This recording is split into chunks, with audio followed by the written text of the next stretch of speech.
Good afternoon. This is my recording for homework 9, the first specification, which is to draw the diagram for the VHDL with the example in course content. So first we're going to start off with my state machine, which is this. Essentially, you start off in state 0 up to state 15 to go to 15 cents, and you can only receive a nickel or a dime, and after you get to that final state, you go back to state 0. So if we look at my code right here, the first part, of course, you bring in your inputs, clock reset, nickel and dime, as well as to release the gum. That's what you can select.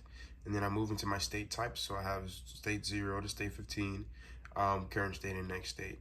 So at first, reset to the initial state.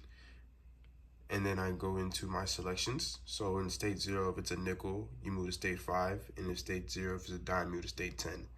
Then if you're in state 5 and you get a nickel, you go to state 10. In state 5, you get a dime, you go to state 15, and so on and so forth.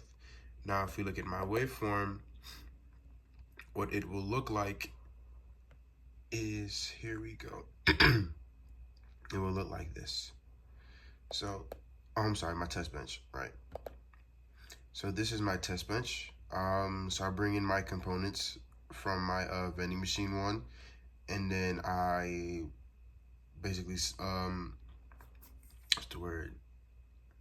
I kind of set them to equal to my inputs in my test bench. And then this is what I'm testing for. Basically just putting in whether there's a nickel, and then there's a dime, and you'll see this in the waveform. So we look here for the waveform. It goes like this.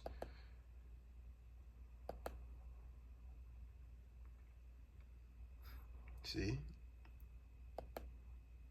Now you get nickel, and now you're in state 15.